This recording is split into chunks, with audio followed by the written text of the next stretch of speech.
protect the shield. Good morning, brother. How you doing? My guy, Raider, Raider Legions. What is good? We on? Oh, hey! We on. None other than Mr. Quiz, bringing none other than our guy, Joe Morley, bring out none other than the Violator, Wayne Aubrey, bring out none other than the notorious Petro.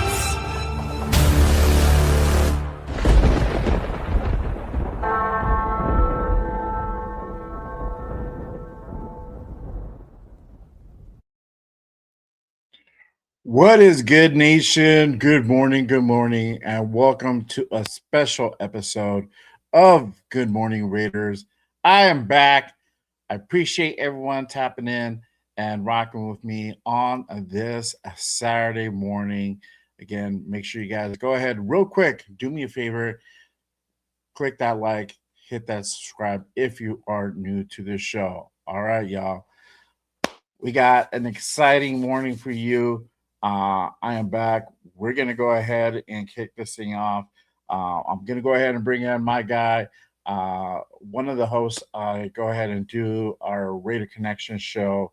My guy who has his show, Puro Raider Podcast, on Monday, and the Notorious Podcast on Tuesday nights. Let me bring in none other than Cheeto Linus in the building. What is good, my guy? What up, big dog? What's up?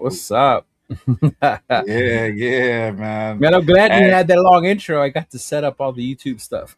Yeah, bro. I'm like, sometimes it comes in handy. I know some people don't like it, bro. And I made for the Monday show, I made it way shorter. So I'm like, all right, let's see how this works. No, but you know what? I feel it. Like as a viewer, I understand you're like, just start already.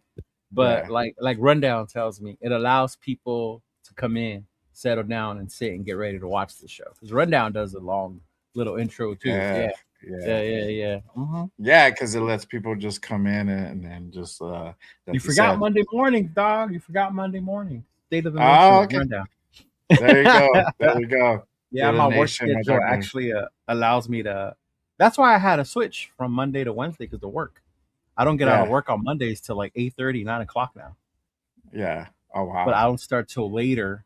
And then I could do an afternoon show with Rundown. And then when I get done with that, I go to work. Yeah. Yeah, nice. I miss wrestling, though. I can't watch Monday Night Raw live no more, bastard. Damn, you got to watch the replay, dog. I know. Yeah, sometimes dude. I don't even get to watch it live, bro. Yeah, I watch the replay, and I got to stay off Instagram. Because then everybody be posting their reactions to who comes out. So I got to stay off of that until I get home. And then, yeah. What up, Primos? What's going on, fam? Yeah, bro. Like for me, yeah, I'm always watching the replay, bro. And then for whatever reason, I still get the ads, dog. They don't even remove the ads for the replays, bro. That sucks, dog. But yeah. On Netflix? On Netflix, yeah. Yeah, I've gotten used to it. Yeah, so God, that WWE addiction's real, bro. I was driving last night, and in between rides, I was watching the Unreal. Because the new season came out, and I was like watching it, and then I get a ride, like fuck. Then I gotta pause it and go do the ride. Yeah, like hold on. hold on. Yeah. No, bro, I need to catch up. Man. I only watched like the first 2 releases or seasons or whatever you want to call it. Yeah, so I gotta watch the new one. But yeah, man. Yeah. But bro, I mean, it's good to go ahead and be back and share the screen with you, man. I mean, hey, it's been slow the last couple months, but now it's like things starting to go ahead and head. It's that time, bro. We're getting there. Training camp is here. Training camp is finally here, man. That's crazy. Mm-hmm. It felt like forever. So it's cool that we can go ahead and get this thing underway. A lot of things are going to go ahead and quickly start unfolding as the days and weeks go by. Veterans report on Tuesday, and then we kick off training camp, full training camp, and then next thing you know, it's preseason. Literally like almost a month. That's right. The Tuesday, the 28th, right? Mm-hmm. And then they open it up to the fans. Cheeto reports the camp on the 4th, the 7th, and the 8th. Okay. Mm-hmm. All right. Yeah. We're gonna go 3 days, bro. Mm-hmm. Oh, you're gonna go 3 days? Yeah, I got Tuesday, Friday, and Saturday. Yeah. Okay. I wanted to go Tuesday because I'm hoping because it's season ticket members only that they do something different than the other days. Okay. Yeah, because I know Power is gone. Power Raider, shout out to Steve. He's gone on days like that, and they've done other stuff that they won't normally do when it's open to everybody. Yeah. So I'm hoping to get something cool like that. Yeah, I might. What up, Boost? I might pop in on that Tuesday for that. Yeah? For the open practice. Yeah. Oh, Trying nice. to work it out. Oh, Trying to no, figure the it open practice, the one at Allegiant. Yeah, I couldn't get the tickets for the other ones. I'm like, damn, Yeah, they went quick, in a week. bro.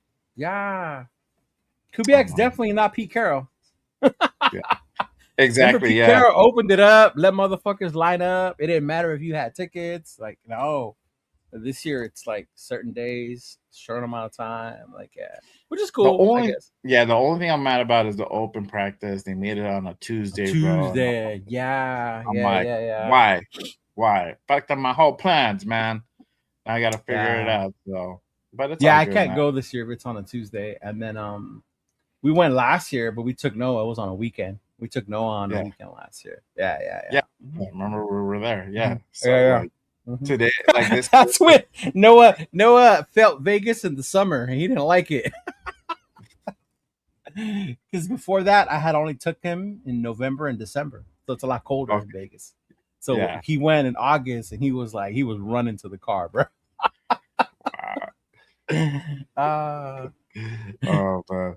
But real quick, again, we have a really pretty packed show for y'all today. Let me go ahead and kind of kick things off with a quick roll call. Salute to our guy Anthony in the building. Appreciate you pulling up. One of my mods at Just Raiders. Shout out to Raider Ryan in the building. One of our members here at Just Raiders as well. Appreciate you pulling up. Salute. Oh wow, bro! I didn't know. Washington. That's crazy. There you go.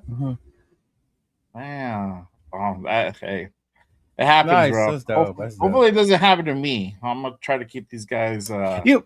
Before Noah became a Raider fan, he was a Chiefs fan with his dad. So as they grow up, they just start finding different things they like. Yeah. That's why I started early, so I can influence. But hey, man, happy birthday to your boy. I hope y'all do something fun, man. Take that boy out to do whatever he wants and let him eat whatever he wants. Today is his day. But appreciate you, my guy. Hey, let him know Marshawn Lynch from Oakland was a Raider also. So, hey, that connection to the Seahawks, because, might be able to lead him over that way. Yeah, I'm like, you got to root for both teams. Shout out to our guy, Silver Facts in the building. Salute. My guy, Primo's, one of my new co-hosts for the Monday show, Raiders Unfiltered. I've seen you that. It's with you, Primo's, and Will, too, or just you? Yeah. Yeah, so changed it up. New Raiders Unfiltered. That's gonna be a panel show with those two guys. Oh, that's why you missed Monday Night Raw. See, damn. Well, fucking Will, he's like, I have to work, and then I'm like, bro, that's way too late. I'm like, all right, well, whatever, let's roll. Fuck it, Nah, it's cool. I'm like, I'm like, but we'll be back on at Mondays at 5. So make sure you guys go ahead and tap in for that. Shout out to Jack in the building. What is good, my guy? Appreciate you. Salute to Jason in the building. What is good, my guy? Walt is in the building. He says he's cooking his chicken legs and mashed potatoes this morning. There you go, bro. Well, like, I see that Clint Eastwood pic, and like that's how I picture Walt.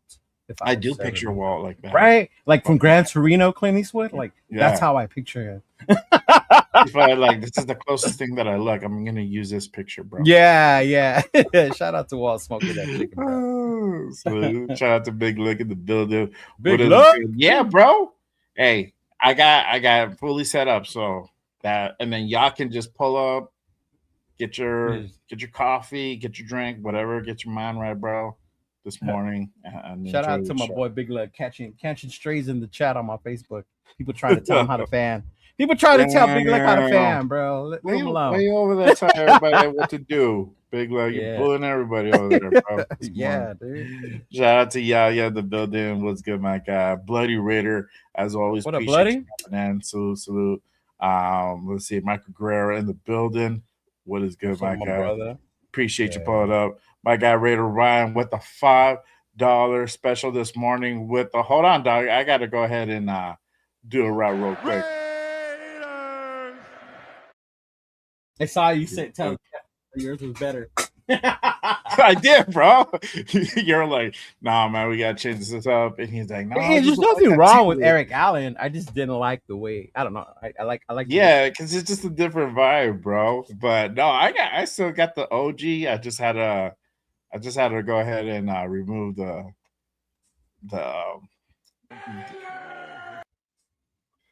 I just had to remove the prison, bro. But I still got the voice. Yeah, I like that one. I like it. Yeah. Salute to SoCal Sal in the building. What up, Yes, SoCal? it is real. It is real. But sometimes you be slipping, dog, and then I have to play catch. I literally watched like 3 weeks of episode within 2 days, bro. Because I got behind. And I'm like, well, that and then when you watch the premium event, it does a recap anyway. Yeah. Yeah. Yeah, but the cool thing is because I could skip on the matches I don't like. So I'm like, all right, let me go to the storylines that I'm. Oh yeah. Yeah, I'm like, fuck all this. Sometimes I don't feel certain matches. So I'm like, cool, I get to pass forward. There's I fuck with. Yeah, shout out to Ray Ryan gifting 5 you, big dog. Leo memberships to the masses over there. Salute to everybody. Hey, appreciate you, Ray Ryan. We're gifting those memberships over at Cheeto Lannis' channel. Make sure you guys go ahead. If you're not subscribed to his channel, head on over and make sure you guys hit that subscribe on his channel. Yes, sir. All right. Let's see. Shout out to Lecky in the building. What is good, my guy? Appreciate you pulling up. And if I miss anybody, real quick shout out to G Fam, just pulling up as well. Appreciate you tapping in, my guy. All right. Let's go ahead and kick this thing off. Rookie training camp has begun. We have officially go ahead and started the training camps. Again, like we said, the main training camp starts on Tuesday where the veterans report, but we had the rookies already in the building getting familiar as well. But I think the biggest kind of storyline that hit just before the start of training camp or at the start of training camp was Fernando finally got to go ahead and sign his rookie contract. And let's go ahead and kind of go over those particulars. It's going to be a 4-year contract, $57.27 million, fully guaranteed with a $38 million signing bonus. Now, everybody, I don't know what your thoughts were of this, but everybody I felt was kind of panicking or they were worried. They're really worried that he didn't sign his contract, right? And you had some people like, well, what's going on? Like, what's going on with Fernando? Is he happy or not? Like, I don't, all that hoopla that goes with it, right? I don't know. Did you catch that or I caught it on some channels, some fans. We've done this. I'm going on 3 years now. We've done this for a minute, and it's part of what we do to get the clicks, the attention, the conversation going, right? Yeah. If he would have came out, say, and I love Shador, if he would have came out with like a Shador type personality, I would have said like, hey, what the fuck's going on here? Like, why aren't you signed? But because Fernando has gone to, the OTAs and he's done all that, right? Seeing that there were other quarterbacks that were still waiting to sign their contract also. And I think the thing that sealed it for me about not being nervous was the fact that it was just on the signing bonus and how it was paid out. Like Fernando didn't seem to me as one that would hold out or try to change the structured rookie deals now, like he didn't seem like that kind of person to me. So now I wasn't really worried about it, when it came down to it. I figured he was going to be here that morning. I think when I woke up, I was looking and did he sign yet? And then I was like, oh, well, Gerard McCoy has already there. And I was like, okay, well, Fernando must not be that far behind. So, but I wasn't really worried about it. I didn't think it was that big of a deal. I know people were trying to say, Spy Tech, what are you doing? Just pay him and da da da. Hey, shout out to the Raiders for sticking to how they do things. Yeah. If their thing is we pay it in installments for a certain reason, whatever reason that is, Hey, shout out to you for sticking to that and go like, nah, bro, this is how we're gonna do it, as opposed to like, oh, whenever you want. So like, yeah, Fernando, like you get this, you get that, like, you know. Yeah. So well, shout out to Yeah. them for sticking to that and getting the deal done was the ultimate thing. But I never saw it as an issue with Fernando. Fernando doesn't have that type of personality that I've seen. Right. He's Right. gonna hold out. Yeah. Yeah, Mhm. exactly. And that was my whole thought. I was like, this dude's gonna sign at some point. It's not like Yeah, he's yeah, like yeah. not gonna go ahead and do it. And rarely does that happen, like where somebody who doesn't sign their contract. The only one, and obviously it had to be us, who was kind of famous for it, but our guy Bo Jackson was the only one that held out when he actually got drafted in the first round. Didn't sign his contract with Tampa Bay, because he Did you felt ever find out why? yes. So he felt that they fucked up his last year of eligibility for him to play baseball at Baseball all. on Yes, purpose. so he loves Yeah. baseball. So he's like, I want to play ball Yes. and Yeah. I'll commit to Uh-huh. the NFL. Yeah. The Buccaneers flew him out for a physical, letting him know, like, hey, it's all He good, bro. asked, We like, already is this gonna affect my eligibility? They were like, nah, yeah, you're cool.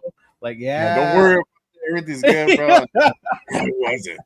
They're like, okay, Yeah. you know what? You ain't gonna play baseball your final year. So he's pissed. He's like, fuck that, bro. Mm-hmm. I'm not gonna go ahead and play for y'all. So don't draft me. I'm like, like, we'll pay you all this money. He's like, no, I'm good. He's like, well, we're gonna Yeah. draft you anyway. I'm like, all right, you want to lose your number one pick? Fuck around and find Right? out. They did, bro, and he refused to sign that contract. Never signed with Tampa Bay. Sat out his whole initially rookie year. Went to go play baseball. Signed a contract with the Royals at The Kansas City. Royals. And played Mm-hmm. like a 3-year contract. We entered the draft the following year. Then we drafted him in the 7th, and Yeah. then after God rest his soul, he let him go ahead and But work out. even with the Raiders, if you remember, like I was a kid, so it was a little different. But I remember Mhm. that it was with the understanding that you're not getting Bo until baseball season's over. Like Yeah, Bo wasn't gonna come to training camp, preseason, September, right? yeah. Like You're Bo like was you gonna get come once baseball season was over. Then Bo would come to the Raiders. Like, yeah. Mhm. yeah, and I Uh, was, you know what, I was a kid too, and I was like, I was like what 6, 7, yeah. so I didn't understand why I would see Bo like in October, bro. Like where the Yeah. fuck is Bo? Where the fuck is Bo? I'm like, Yeah, where's this yeah, motherfucker? I didn't know, like, and then yeah.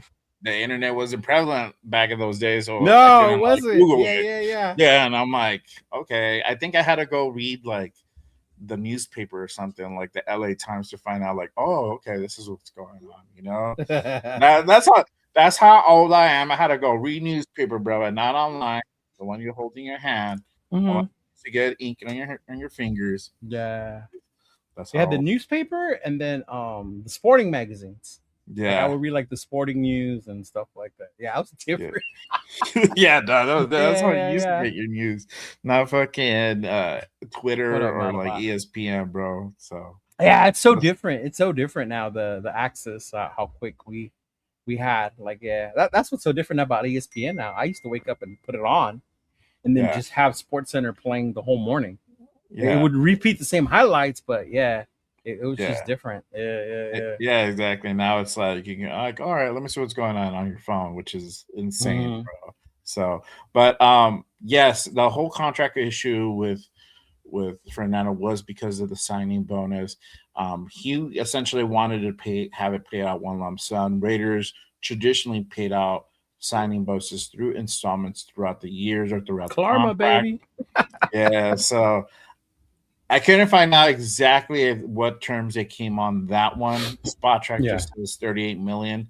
So it's going to be paid out this year. So I assume it's most likely going to be in a kind of either one lump sum or maybe two type of payments. I don't know. Yeah. So if I when, mean, when I and find out, I'll relay that over. But yeah, I'm not a financial person, so I don't understand how the taxes and all that works. But I was thinking, like, say, at work, like, if you get a bonus, then that you get your salary and then you get a bonus, right?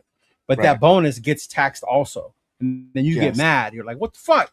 I wonder if that happens too with the Okay. signing bonus. Because if that was the Oh, yeah. case, I'd be like, no, fuck that. Give it to me once. because then that second time it's gonna get taxed again. Like fuck all that. Yeah. Uncle Sam. I was thinking that after, taxes, bro. Yeah, I was thinking that it. afterwards. I was like, wait, because I heard about the World Cup too, how the salary tax for the players that come for the World Cup. So when they played in Cali, the teams that played in Cali, they had to pay that California tax when they got their wages or whatever. So I was like, So I was thinking, like, I wonder if that's what it is. That's why he wants it all up front. That and that's his feria. People don't play around when it comes to their money. Oh yeah, for sure. There's only the federal part. There's no state income tax in Vegas. So that works out for him and for that part. But Uncle Sam will still go ahead and tax that as 44% or 40%, I think. Is what like usually that tax for like they were saying that about the LeBron deal. It's like what he gets $4 million a year, but like after taxes he's only going to get like 1 or 2. Well, that probably gets $1 billion anyway. He's just like, it don't matter. But it don't matter for him.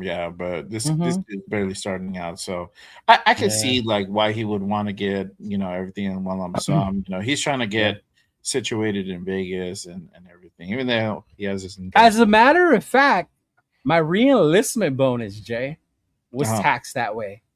I got half up front, and then the rest was in yearly payments, and I didn't like that. Now that I think about it, like, wait, hold up.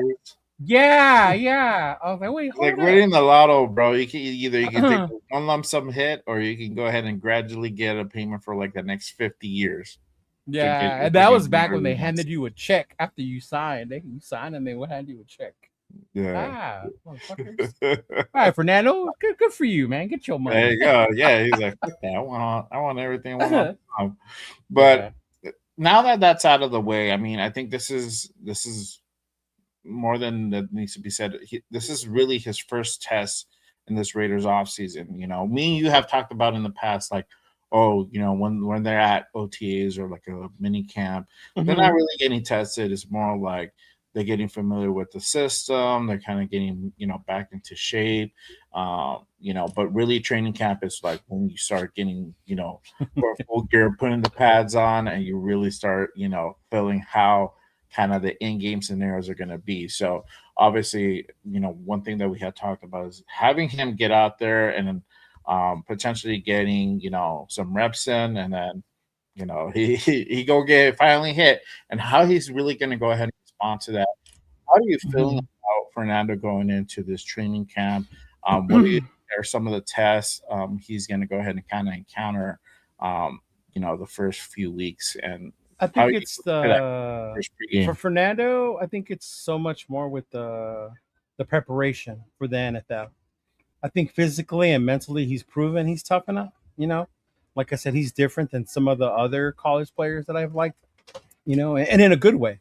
He's very all about business, very dorky, very nerdy. But I think for me, the toughest thing for him is one is accepting the role, as you're the franchise for this team, for the Raiders, and then also is the understanding of the Kubiak system. Yeah. And how that's going to work, and having the patience, to learn, the willingness to be patient and understand that. I'm sure he wants to go out there and be competitive, but just hearing him say like, oh, I'm learning a lot from Mr. Cousins, or I'm learning a lot from Mr. Brady, or picking his brain, and just things like that, or even working with the coaches, understanding that he can go back and he watches the film. I think for me that is going to be the important part for him, and then also seeing his interview with Maxx, the things that Maxx told him about how to be a Raider, basically, right? Yeah. Like embrace the fans, bro. You embrace the fans, you're gonna love it here. You get the fan support, you're gonna love it here, and then you'll understand why you want to work hard for them. So I think for me that's going to be the biggest thing. But I've always said this year with them getting Cousins is he's not pressured to lead right now, and that has to be a good thing. I think I understand as fans we want to get this train going already. All right, let's throw the dude out there. Let's go. But to me is we have the luxury to wait and see what he looks like before throwing him out there, as opposed to like, let's go, bro. Let's see. And then, us, the first interception, oh, he's a bust. Why do we take him on, right? Yeah. If he fumbles the snap from the center, see, he can't take the ball from under center. 805 was right. Like, see, we got to chill with all that, man. We have time. I know. Yeah. I know. I'm waiting for 805 to pop in and say something derogatory about Fernando. or Damn Jeff. it, no, Or Jeff. damn it, we're not doing that this Right. morning. It's too early for that Yeah. shit. 5. Yeah, But Jeff too, man. Him and Nathan the other day. That Fernando card you got is worthless, like damn. Let's go blooded, bro. Damn, man. But Yeah. yeah, I'm excited to go ahead and actually see Fernando get tested, bro. This is only gonna go ahead and help in his development. And I talked about this on the Monday show with the guys and Primo said, you can't baby that dude, and he's absolutely right, bro. You can't baby Fernando and shelter him. And I know some of the nations like so worried about like this dude getting hurt, this dude getting down, like if he's made out of porcelain, bro. And I'm like, no, this dude is a football player. This is a contact sport. You're gonna go ahead and get physical contact. You can get tackled, you can get hit, and he has to be able to go ahead and adapt. I mean, it is what it is. Now it's a different beast from the collegiate level, but we know that Fernando has durability, but those tests are so important for him to go ahead and experience because again, that's going to go ahead and really help in his development. I wanted to kind of ask this question to you, like what expectations do you have, or what is it that we should be looking for during this training camp and preseason from Fernando? Well, I know for me, my day when I go to camp is I'm gonna wait to catch the perfect spiral in slow motion, and then post it all over my social media and say how great he is. Right? Like, man, no. Like the thing I want to see or expectation is his command of the offense, his command of his understanding of the system. Knowing where the ball should go, how long you have to wait, the ball should be there. Is he leading the wide receivers? Are the wide receivers having to wait for the ball? The anticipation. Obviously, that timing. What's his timing going to be like with Brock? Yeah. Brock is the main target. We don't have a number one. Brock is our number one target. How good of a security safety blanket are you utilizing him? And you're not going to get him hurt because you're throwing behind and things like that. You know what I mean? What up, Alec? So I think that's what I want to see and my expectations of him coming into camp. Do I expect him to come in, play that first preseason game against the Cardinals and just throw dots and touchdowns? Like, I would love it as a fan, but I mean, that's not what I just want. Like I told you, I want to see his command of the field, his calmness, to see that coolness that you saw in the playoff run for Indiana, to see if you're seeing that in the NFL as well. Yeah. Yeah, exactly. I agree. Like, I'm looking from what I want to see is that pressure. I want all kinds of pressure being thrown at him.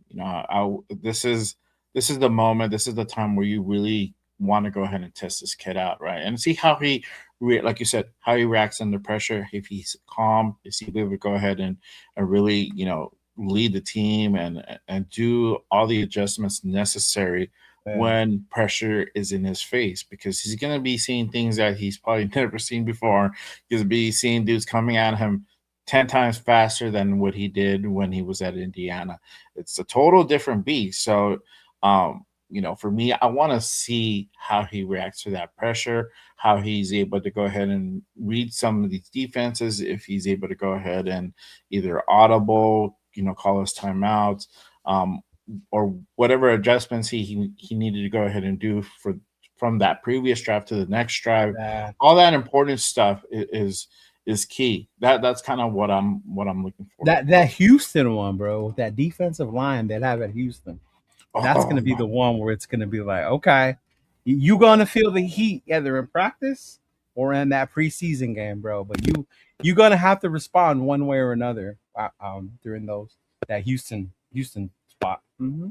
Oh yeah, they ain't gonna fuck around with that. And plus, Fernando has a big target. He's a name, and he's gonna have a big target. Oh yeah. Oh, he is. Come on, now. Yeah, bro. Definitely. If somebody lays a sack on him, on that scrimmage game on a preseason, it's an automatic ESPN highlight because they're gonna go ahead and talk about it. So, dude's gonna make it a prerogative to go ahead and put his ass to the ground. But hey, it's gonna happen. Interceptions are gonna happen. It's part of the game. How you bounce back from interceptions? Yes, exactly. Yeah. It's gonna be so important. Is it going to be like Gino, where he's just going to get dazzled and throw like 3 more picks in that game, or is he going to go ahead and compose himself, regroup, and just go back out there and put one up on Yeah. the board? So that's so important. Um, I wanna go ahead and ask this question, and though most of us think that he's probably going to go ahead and sit out majority of this season, but do you think there's a possibility that Fernando can actually beat out Kirk in this training camp and preseason? And would there be any type of potential of him potentially starting like that week one, or is it going to be always I going to be Kirk? I think that's what the debate is amongst the fans, right? Could there be a chance? Of course, there's a chance he could beat out Kirk. Kirk's 37, going on 38, right?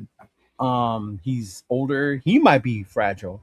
He might take like a certain hit in camp that doesn't go right, and how he comes back from his injury. Obviously, there's a chance, and if he does beat out Kirk Cousins, that's not a bad thing either. You know what I mean? I think I said this the other day where it was like, if I go see one of these games, if we see one of these games, and he has like that Derek Carr performance that Carr had against the Seahawks that preseason game, right? And Mhm. he's just lighting it up, bro, throwing dots, like has command of the offense. Like at that point, you're like, okay, we haven't seen that from Kirko this whole time. Start this dude. Like, what's going on here? You know what I mean? Yeah, Like, yeah, let's just get this going. Of course, there's a chance he can do it, but then again, the other part is Kirk is familiar with the offense. yeah. What is his intention? Does he really want to get a longer NFL career? This is his chance to prove it. He knew coming in here, I'm only going to be here short time because they just drafted this kid. I'm Mhm. familiar with Clint Kubiak. Kubiak makes quarterbacks look amazing, right? So this is my chance to maybe go earn a spot somewhere else if I needed to. But do I think it's going to be a competition? Yeah, but can he? I think there's a chance. Mhm. I'm not going to say he's going to start. I want him to start. I think that goes back to me being my part is being as a fan. We have Yeah, the luxury of seeing it happen before our eyes before you have to put him out there. But there's a chance he could beat out Kirk, bro. Yeah. Mhm. yeah, yeah. I agree, man. I think of the way that Clint has his philosophy is like, look, the cream is going to rise to the top, no matter what. You can go Yes. ahead and throw whatever you want at it, but if he's like literally hands down the clear cut better option, you might see potentially a week one start, or you might see a start sooner than rather than later type of scenario. Yeah. And there's people out there again who are kind of like on the fence about both. So some people say, hey, start them early, start week one. Some people say don't rush the process. If depending how the season goes, you Wait for know, the O line to start be good before you put them out right, there. exactly. All these type of different scenarios. So Mhm. I don't think there's a super right answer to this. I think you really have to Mhm. kind of just feel out the process, see how Yeah. it goes, and if he's honestly is he's that good, then start him. Don't Yeah. suppress it too much. You don't want to suppress it either. Yeah. Don't be like that's the furthest thing from him. The other part too, Jay, with training camp is the team will let you know the Yeah, way they respond to him on the field. And I think that's something we won't see as a fan base unless you go to camp all the time or you're there in the building. Because you can tell when these players believe in that guy as their leader, as right. opposed to when they don't. You know what I mean? You look at what's happened with us since the car trade or when release. Yeah, How much belief did these guys have in Jimmy and Minshew and whoever Gino, right? Like how much belief did they have that this guy was their leader? So you'll be able yeah, the coaches and the coaching staff will be able to tell you know what, look at the way they're responding to this kid. Maybe he is ready. Yeah. Mhm. yeah, exactly. And that's a great point. Yeah, that'll be like the telltale sign. It's just like how they're Yeah. responding to him on the field, how they respond to him on the sidelines. I feel Fernando's going to be that rah-rah guy. He's going to go ahead and try to motivate, his guys and the team in general to go ahead and just keep, fighting and performing out there.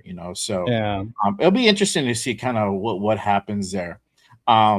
But real quick, before I go ahead and any further, make sure you guys go ahead and hit that like, hit that subscribe on this Is that channel, on your this black show. hole membership thing behind you? Yeah. I just saw your like, oh, you got a certificate up. Oh yeah, I got that last year, dog. Yeah, I didn't know you had it up Yeah, behind you. I just barely noticed it. Yeah. yeah, I put it up. Yeah, for sure. My studio's under construction. That's why I have the backdrop. Hey, it's all Yeah. good, bro. I have a little space to go ahead and call my like little studio, bro. And Yeah, same. I made all like a good little there. spot, so I want to do it like my stuff like that too. Yeah. Hopefully, maybe one day I get a little room where I can like actually Hopefully you'll studio. have like the Bo Jackson autograph bowl card behind me. Shit. Yeah. There you Mhm. go. See, exactly. But let me go ahead and hit this up. Obviously, the other biggest news going into training camp is the Max is attending training camp, and honestly, I was a little bit surprised to hear it the other day. It wasn't until his announcement on his podcast, letting everybody know he's going to go ahead and attend training camp. So let's kind of go ahead and take a look here. We are going to training camp. As most of you guys know, training camp starts July 28th. For me, coming off an injury, so I have to go July 23rd. So it's my first time going early. But ultimately, I am extremely excited. I'm more excited than anything. We're back. Football is back.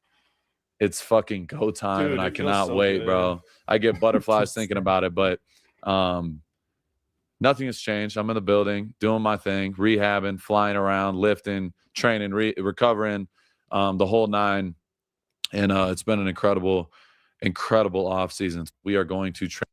So yeah, he announced that the other day he's going to be at the training camp. What are your thoughts about him? You know, starting training camp early. I How didn't beneficial is going to be for him starting earlier? I didn't realize that if you were injured or you finish injury that you go in early. You can go in early. I didn't know that part. Yeah, I Because didn't he know said I that have either. to go because I'm injured. I was like, oh shit, okay. So it was cool to see that. But I was cool with it. I liked it. I was happy. I think for Max it's good. Because if you saw, the OTAs, he was rehabbing, he could only do certain much. And Yeah, then the Sac Summit, he did that race, right? He raced against what was that Jared Verse? So yeah, you saw him like that anxiety, that anxiousness to go out there and show you that he's ready, And for me, that's a good sign because a lot of the times when you come off an injury, is there's like the confidence is it healed? Am I gonna get hurt again? And seeing Max that excited has me believe that mentally he's ready and believes that injury is behind him. So he's not lingering in his head or gonna, hold back in fear of injuring it again, which to me is a good sign. Not only that, but I mean, to have your rookies come in and then your leader or face of the franchise is already there at 3 a.m. before everybody else has got to do wonders too for these young guys, right? To set that standard. Like, hey, this is our dude right here. This is our leader. Like, man, I got to work and go on that level. Kind of like the whole Kobe to the USA Olympic team thing, yeah, when Kobe was coming in to train and those dudes were coming back from partying, kind of like, oh, damn, like, well, we can't be doing this. Like, we got to be here with Max type shit. So yeah. We hopefully gotta be in the that's what it building, though. instills. Yeah. Like hopefully it instills that in the young guys that it sets that tone for for this franchise, for this new era of Raiders. But I like it, man. For me, it's good for him because he's finally gonna get to just go out there and just bring it and do it instead of waiting, the therapy, the rooms, and all that, right? So it's good for a guy like him. Yeah, exactly. And I think for me, just seeing him getting back in there earlier, it it only is going to benefit him. I mean, we kind of seen the rehab process go through this off Mhm. season from the time where he's on the little boot. Well, he's on the little was it wheelie thing where he Yeah, had yeah, yeah, yeah, yeah. meat on and then transitioned to the boot and then like he got off the boot and then just like gingerly start working out and being at OTAs. So him and Mhm. actually getting back in action and going like full speed is a great thing. And then those extra Mhm. days or the extra week is going to go ahead and benefit him in the long run. Yeah.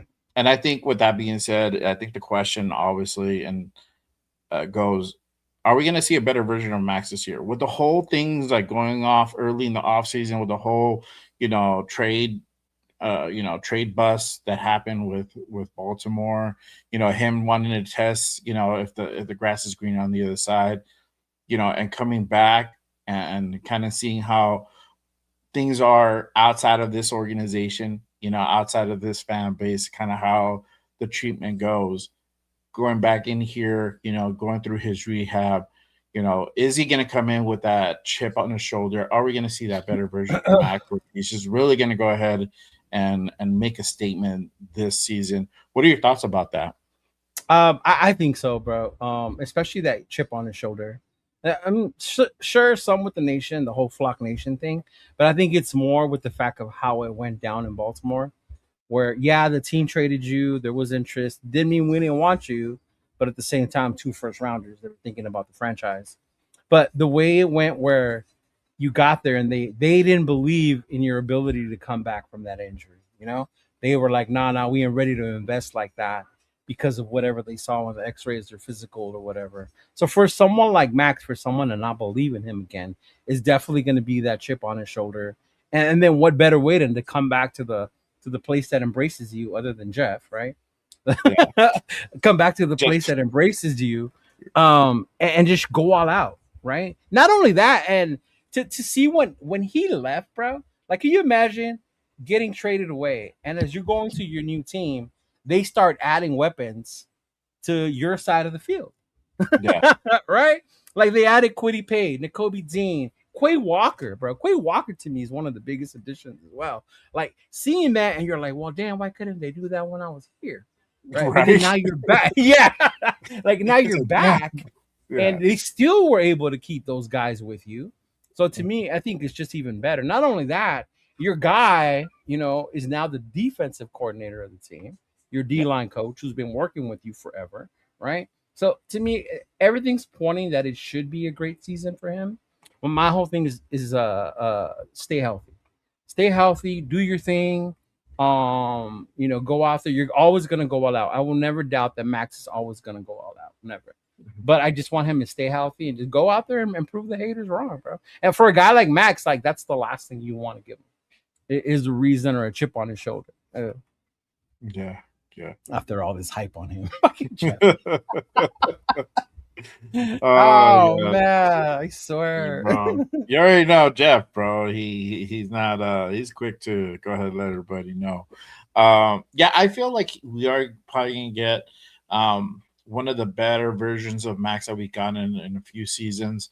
We've talked about this in the past. It's like his production hasn't been all there. It's still great production, but it just hasn't been from what it was the first 3 seasons of his career. So, and a lot of it that's due to his injuries that he's had. Getting shut down early doesn't help either, So all that goes into account for the numbers, right? So now I think with this season coming back, I think even we say it's not going to be a winning season. I still feel that Max is going to go out there, just tear it up, put people on notice, and just ball out, bro. I think this whole experience for him kind of readjusted his mindset and the outlook on this team, and just being here, bro, and just know that some things are more important as far as the treatment and the love he gets from this team, from this organization, because I've said it before, it's like Maxx Crosby has certain luxuries being here. He's basically the guy on the totem pole, and he can kind of walk around and be that guy, right. Going into another situation with another team. It's kind of like not fully starting over, but it's like, okay, you're not that dude. You're not the guy on the top of the totem pole. You kind of have to go ahead and improve yourself and earn your worth, So, and you get your fan base that's critical of you being the new guy added to the team. They had to give up so much to kind of get you. And if you're not playing at up to par, they're going to let you know. I mean, our fan base still lets them know, but at the end of the day, it's all love, So at least for most of us. He also still gets recognized, and I think that's the part people Max doesn't have the physical attributes of a Myles Garrett. Right? He's not that big dude, big old, just gonna right. Max is lanky. Jeff always makes fun of his body, right? He doesn't have that. He's had to work harder to get where he's at. He was a 4th-round pick. But to have the last 2 seasons and the way they have, and then for that list to come out, and they still have you at number 4, right? Number 4 as a top 4 defensive end in this league is a huge respect to the talent and the work he's put in also. You know, because a lot of people will say, well, look at his last 2 years. He's been injured. He hasn't had more than 10 sacks and I don't know how long. But yet the league still sees him as this threat, as this top elite defensive end without a lot of those top physical attributes, right? That was a lot of the thing on him, right? He's too small. He's not that big. But he's still out there. And whether it's in sacks, play disruption, stuff in the run, you know, Max is always one who's always says you're always trying to improve your game. He's more than just a sack master, right? He wants to be an overall defensive end. So to me, like I just look forward to seeing what he's gonna look like this year, bro. He's the reason Noah switched from the Chiefs to the Raiders. Is Maxx Crosby? He loved watching this guy on the field. Yeah, that was the reason why he switched. Yeah, yeah. Jeff says that he still misses that number 14. I mean, you both, bro. But you know, hey. It is what it is. It happened already, bro. That moment's passed, and you know, I mean, he's here. I was just watching this thing about the draft where Eli and Rivers were picked, and then Roethlisberger was number 10. Yeah, and then we picked 2 that draft, and then we took Robert Gallery. And that year was the year everybody said the Raiders aren't ready for a quarterback build up the O-line, so we let all this talent go and took an O-line at number 2, and what happened? So. I'm just saying, bro. I'm glad they took their guy. I'm happy for them, but we can't cry over spilt milk. Like I get it. Yeah. That 14, it looked good that day. We were excited about it. I think if anything, it helped us cope with losing Max. Like we got something good for him, so we're gonna make the most out of it. And not only the 14, because then it was like then you get another one the following year. That was another part of it too. Yeah. You know that also made it even better. But yeah, now I'm at the point like it is what it is.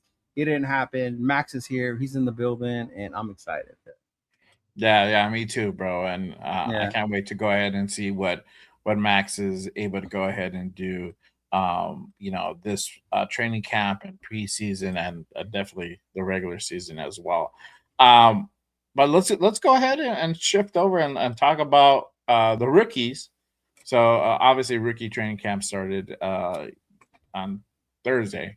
And so now they're in the building. They're getting ready for the full training camp. But which rookies should people kind of keep their eye out on? Who do you think would be that kind of dark horse coming out of this training camp? What are your thoughts on that? I'm really interested in obviously Gerard McCoy, his talent, but to me that's going to be a healing process. It goes back again to how confident are you that you're fully recovered from that injury. The talent's there, but I think my dark horse is the one I look out for is Crawford and Massis. Okay, Crawford, how is he gonna? Because he, unlike Max, has the physical attributes to be a dominant defensive end in this league, right? So can he learn off of Robbie Leonard, off of Maxx Crosby? Will he be able to get even better? And then the other one is Masses, because for a while our secondary's been like we've just been putting shit together, but gluing. But to see the young talent they drafted this year, I think that's what has me the most intrigued is did they get it right? If they can hit on Stukes, Masses, and everyone they put back there, and these guys end up panning out for us, like the amount, how much greater this franchise will get knowing that you secured that secondary through your draft. So I think that's the part where I'm excited about and I want to keep a big eye on. And then the last one would be the wide receiver, homeboy out of Oregon. Yeah. And not because I think he's going to come on dominate, because obviously he fell to the 6th round for a reason, but the fact that Kubiak is known to use people and put them in great places to succeed. So to see if a guy like Benson can come in here and then excel in a Kubiak system, and we got this dude in the 6th round.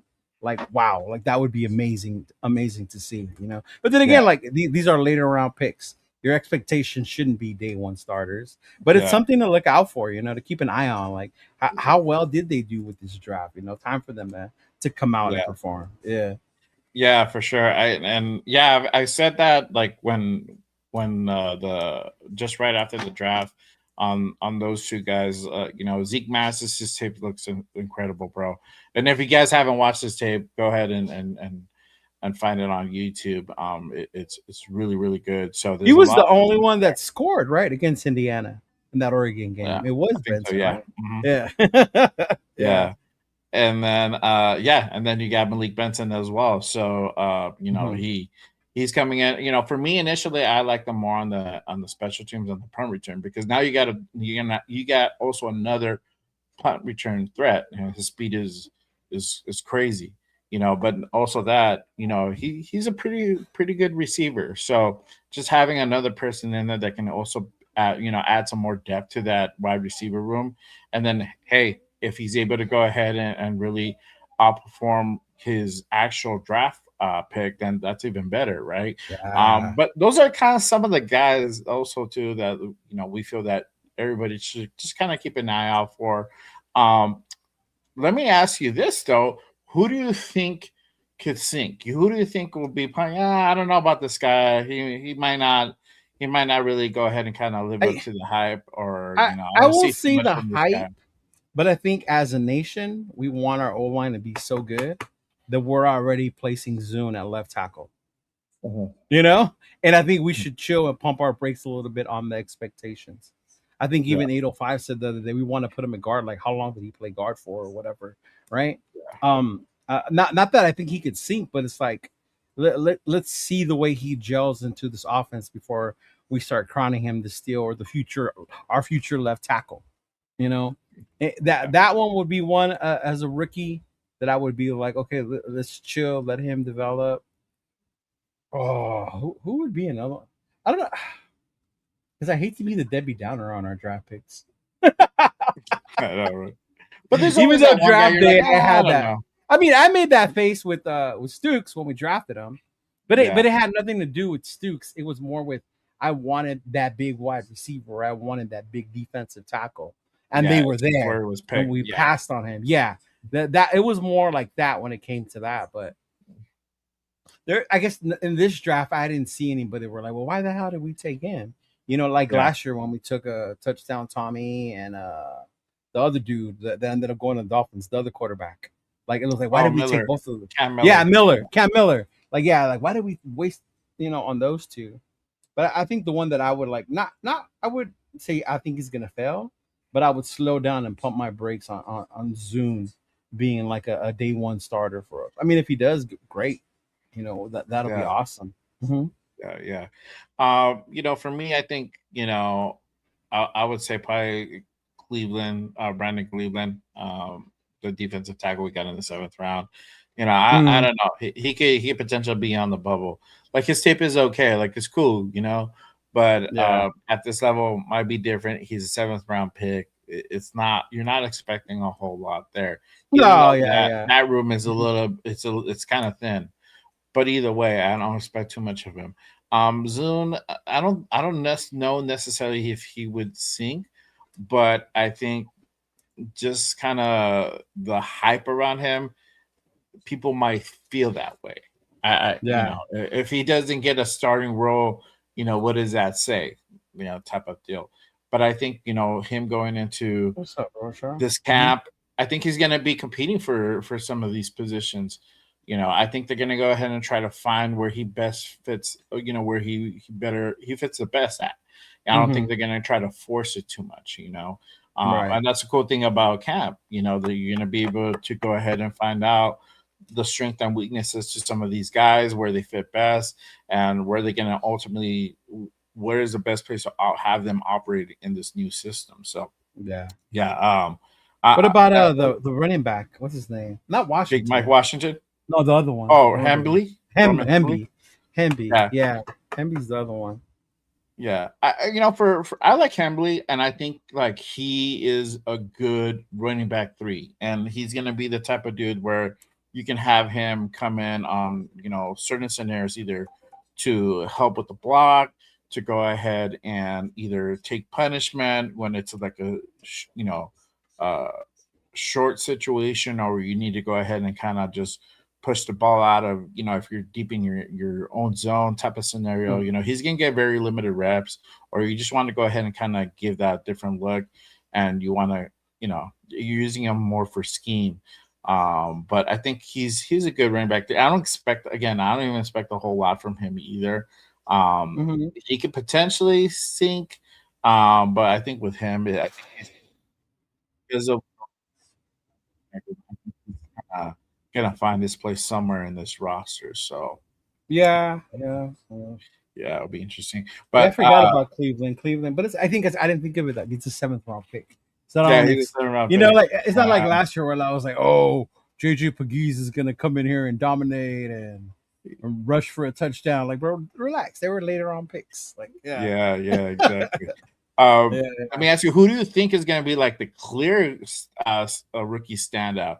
Who do you think is going to be that dude who just comes in and just wows everybody? That's not named Fernando Mendoza. I was going to say Fernando. Right? I think Crawford. Yeah, I think Crawford. I think Crawford's gonna wow us a little bit, because him too. He's not coming in with that Tyree pressure of I have to be the Robin to Max's Batman. Yeah. We got people that are already here for you that are gonna do that. So Crawford's gonna come in a very big rotational defensive line that they're gonna have, being able to come in fresh, which I think works for all of them. So I think he could be one of that's gonna come out like, dude, look at this monster out there.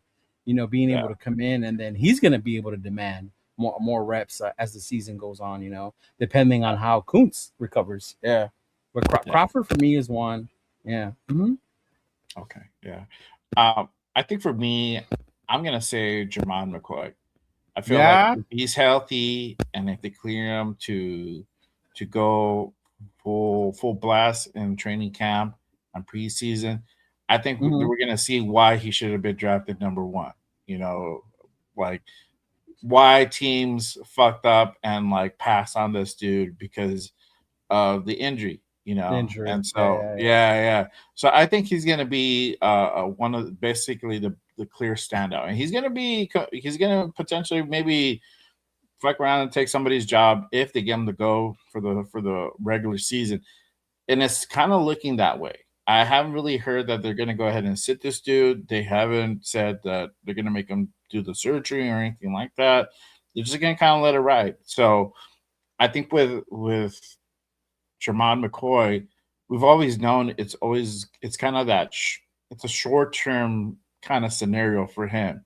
And if he ends up working long-term and he stays healthy and he stays with us his whole rookie contract, great, it's a win-win, but I think it's like if we could get like a year or 2 use out of him, it's kind of that scenario, and I think the Raiders are kind of going into the same thought process in regards to that.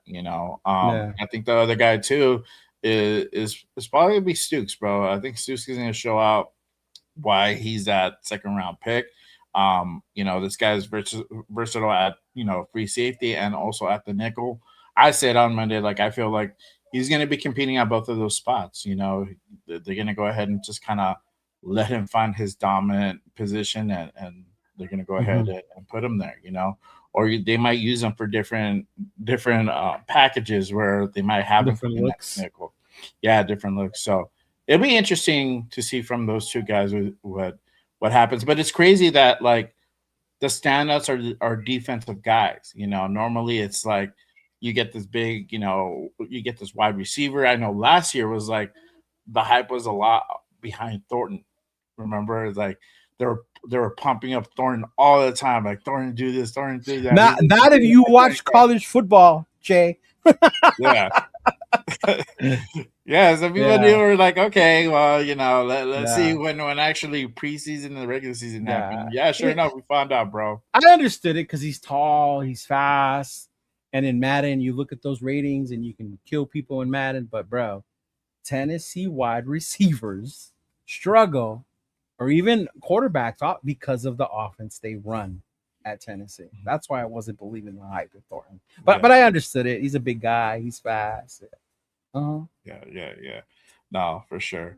But kind of speaking on Jermon McCoy and this offseason. I mean, earlier this offseason, he was kind of turning heads.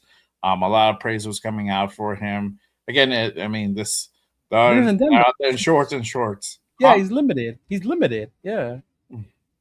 Well, no, he was out there taking. I think he took reps with the first team, and then he was doing some punt returns. He was out there active. They didn't. I didn't really hear them holding him back. I didn't hear them that he had him limited. So yeah, Guerrero and then had him limited on his time on the grass, time on the turf. Yeah, I don't know what I saw out there. Like they had him like out there fully like taking reps. I did see that they had him like go out there and like work. There was like a scenario where they had him work with the ones at one point, right? But again, this is the kind of during OTAs and stuff like that. Yeah, but it's more and stuff. you know, like I had said, like, if he stays healthy, you know, they might let him participate fully in this training camp. But I think if they're gonna fuck around and do it, what do you think are the chances of the actual team letting Jermon McCoy play this season? What are your thoughts on that? The question to me is not his talent. The kid can play corner. He's a great corner. I think the thing is the where his body is when it comes to the recovery and the surgery, right? Granted, it's been like what, a year and a half now, I think, since the surgery, right? Since he actually played. And then that's the other part. Like, how long has it been since he's played ball or full contact ball? I would love it if he's at a point where he's fully healed and he comes in and he can just play. If he comes in and he's ready to play, he's going to be a starter. That kid's talented like that, right? I think the other part is just them having a plan about how they're going to bring him in. So it's not just we're going to throw you out there and you're going to get hurt again, you know? Yeah. The other part, yeah. it goes back to how comfortable he is coming back from that injury, you know? Yeah. How good he feels with that, knowing that screws in there, that bone plug or whatever, and is he fully going to be able to come back from that? And that's something that, like, as much as talented as he is, your body physically is only going to allow you to do so much. Yeah. Mm-hmm. Yeah. That's like a medical type thing. Like, if they can take care of that, like, there's no question about the kid's talent. No question at all. Yeah. It's just his physical health. Is he healthy enough to play? Yeah. And I feel like they've been keeping really close tabs on that.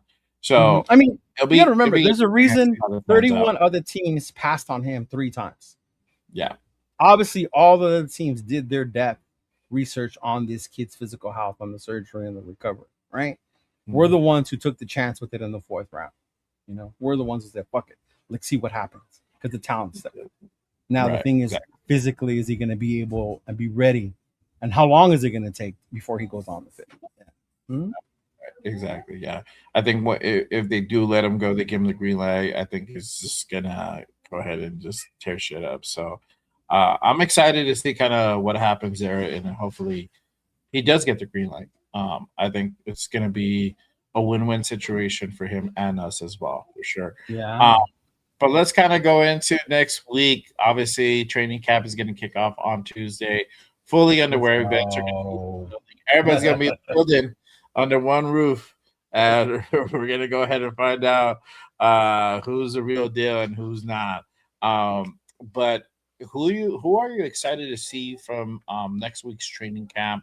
Who do you feel is going to be the standout for the actual full training camp this year? The O-line, bro. I'm excited. I want to see the trenches. The trenches, because that's where it starts.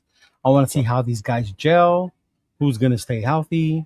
JPJ, is he going to go out there? Is he going to be fully healthy? Or we're going to hear like, oh, he's already at the Guardian cap and he's sitting out today because concussions or whatever. Like, that's been his ongoing thing, right? So I think that's the part I'm most excited. Right? I think that's the thing. Because the style he plays that way. He plays physically. So he's going to have that, right? But JPJ, the O-line, the way the coach, the way they're going to be actually coached this year. So definitely like to see the trenches on both sides of the field, right? like who's going to play D tackle, right? Who's going to be the one that steps up with Adam Butler, right, in that rotation? Who's going to be the one setting the tones? Are they going to follow Max's lead when it comes to disrupting shit, right? When you go to camp, like you see that on the field. It's kind of like, yeah, they're the same team, but you see like it's us versus them kind of thing. Like we're gonna show them out. Like, no, we're gonna show you out. And I think that's what Maxx used to get in trouble for, and Kuntz too, when Josh McDaniels was there, when they would yell at him for breaking up a play. Like just to see them go out there and build that camaraderie, bro. You know, that's where it starts. Before we start getting into weekly battle, like this is where it starts. So definitely looking forward to the trenches and the O line and the D line battles in camp, man. Yeah, for sure. Yeah, I'm excited to see the battle at O line. You know, who's going to go ahead and fill in you know, those positions are in question, you know, that left guard and right guard spot, you know. You can even throw in possibly even right tackle. You know, that's going to be kind of interesting. Is that Grant's position? Who's the one? Yeah, is going to be able to go ahead and Glaze, job, yeah. You know? Yeah, so that, and going into this regular season, knowing that we're going to be predominantly a running team, and the expectations that we're setting with Genty in his year 2, and having, you know, having some of the struggles he had last year, and some of it it's him, and then some of it is the O-line that we have. Hey, come for you. I'm tipping for it, bro. I don't care, bro. Don't be a Genty hater. I know, bro. But you know, that going into that, and now going out and drafting, you know, Mike Washington, having that 1-2 punch. We got our 1-2 punch now. So all that's important. How that's going to set up, making sure Kirk is protected, and Fernando, whenever he does go in, if he goes in early, if he goes in later, that's so important to kind of go ahead and have that figured out. And like you said, the battle at the trenches. You know, I think this is a big year again for Malcolm Kuntz. He got another live, bro, and he got to come back. So hopefully this is he's already a year past his surgery and his injury. This would be year 2. Are we gonna finally see him? We're gonna finally see him show out this year. I just saw the clips of that Chiefs game where he went off, and why we all got excited. And I was like, man, if we can get that Malcolm back, like Jesus, like that would be so amazing. Like that, and I think that's why they keep giving him a year. Yeah. Yeah. I'm just critical, bro. I gotta keep it real, dog. You know, we gotta go ahead and talk about these things. So, you know, but yeah, with Malcolm, it's definitely, I feel like it's another prove year for him. He has another shot to go ahead and really like solidify himself on this team, and you know, kind of make the case on why we should bring him back next season. So I'm interested to see how the secondary is going to pan out. Who's going to be the starting guys? You know, what are we going to see from like guys like we talked about, Zeke Masses, Stukes, Darian Porter is now in his year 2. Like, what are we going to see from him? Are we going to see a continued progression? Are we going to see regression this year? You know, how is Stukes going to fit into this scheme? You know, is he going to be competing for Isaiah Palma in that position, or is he going to be competing with the Johnsons for nickel? You know, all that. How's this linebacker room going to go ahead and operate? Are we going to see a healthy Nakobe Dean in here? You know, or are we going to see him potentially like Quay Walker, man? I'm telling you, Quay Walker. I'm so excited for Quay Walker. Yeah, and then who's going to make that 53 in that room? You know, so all that stuff I'm very interested to see coming, you know, going into this next week training camp. So I'm surprised you didn't say the wide receivers. That's like the big topic. The wide receivers. The wide receiver room is thin, and I'm not expecting a whole lot. I think yes, we went out and got Jason. We got Naylor. Right? Mm-hmm. Yeah, we got Naylor, and then we went out and drafted Benson, and we got Dreeke Young as well. But I think, for me, if I had to go ahead and have a guy that I'm excited to go ahead and see him, kind of want to see what's going to happen with him, is Cedric Jackson, man.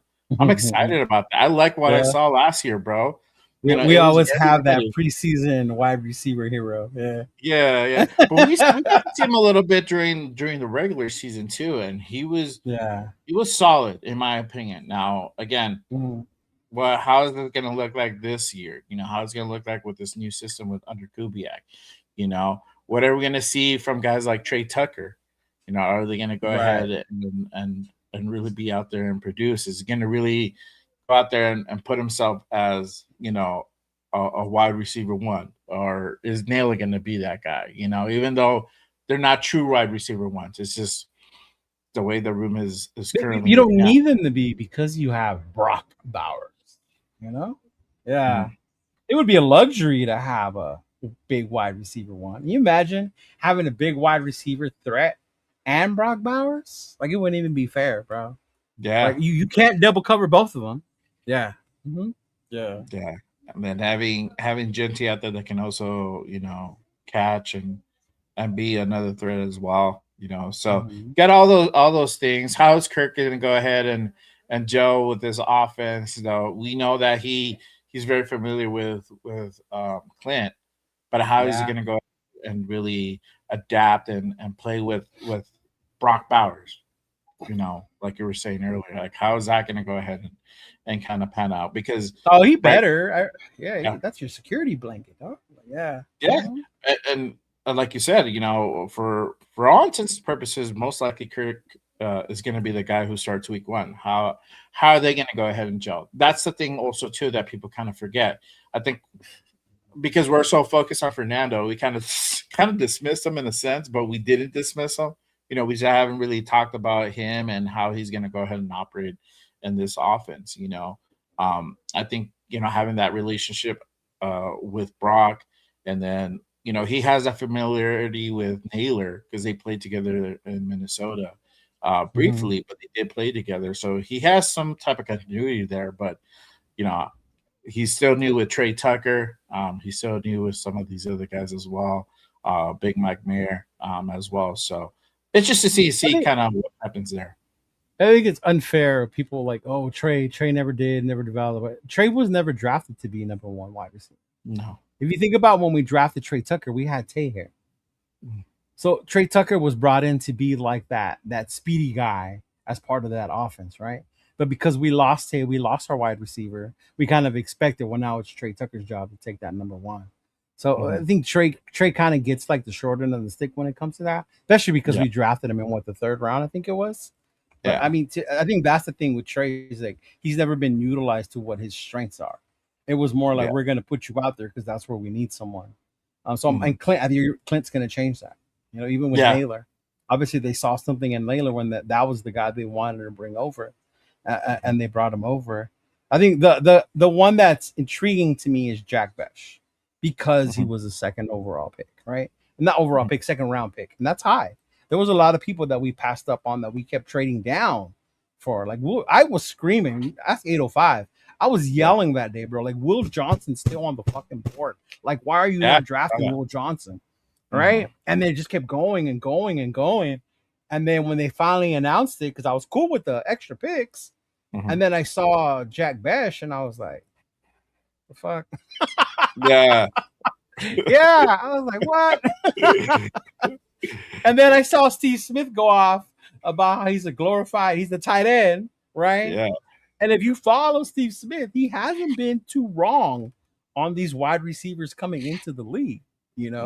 Like, he identified Puka as being one of the guys to watch out for. Cup, all right, based on what they showed. And so when I heard him talk about Besh bad too, I was like, oh Lord. Yeah. Like, don't tell me they fucked up getting this kid. But hey, Nathan and Rundown, shout out to them, man. They keep telling me that their biggest wish this season is for Jack Besh to shut me the fuck up.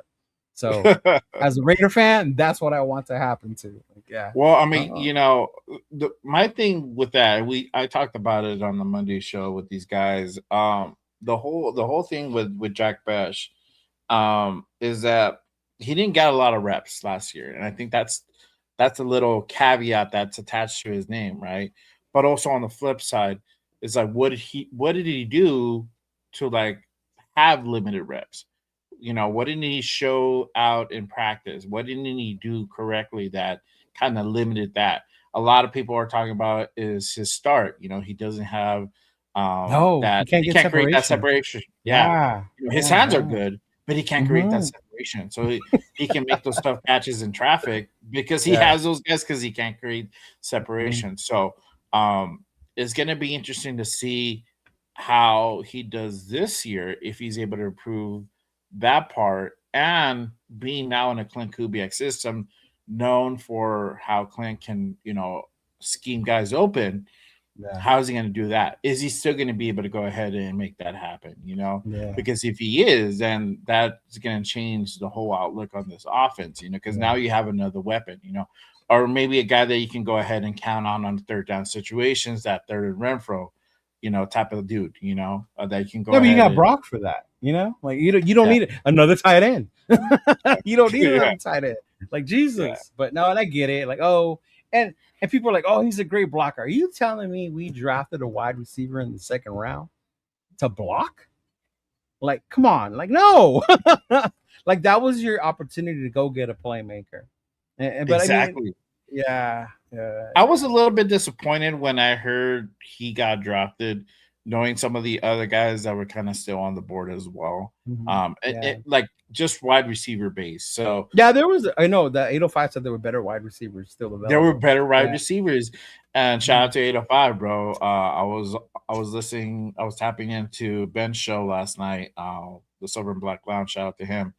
And 805 made a great point. Like Spy Tech has been kind of drafting dudes that have been developmental, and it makes sense, bro. Like some of these guys were like, why do we pass on certain dudes and got these dudes? And like these dudes are not really threading the needle like that because these guys are developmental. Mm-hmm. Yeah, so it's like, okay, Jack Besh is kind of one of those guys who is a developmental guy. I keep tongue twisting on developmental this morning. Yeah, but it's gonna be it's like that type of scenario. So it's like if he works out, great. But then usually when you're drafting a guy in the second round, these guys they're supposed to be starting caliber guys. You want your first, second, third rounders to be starting caliber guys, right?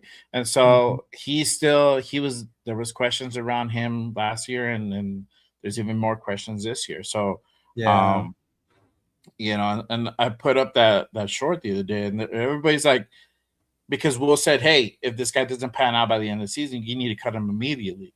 That's dumb. And then I'm like, you can't do that. Like, no, I think you should keep him. Yeah, I think you should keep him. And let it see how how that dude works out. At the end, you can always trade him. Now you're not going to get a second round pick back, but you might be able to go ahead and maybe muster up a fifth, maybe a 6th round pick, 7th round pick. You're able to what do we get for Tyree? 7. We swap 5th and a 7th, right, or something like that. Yeah, we got another 6, I believe. Yeah, something like that. Yeah. So, in that scenario, it was like we drafted this dude in the 1st round, and we ended up getting like a 6th round pick essentially for him.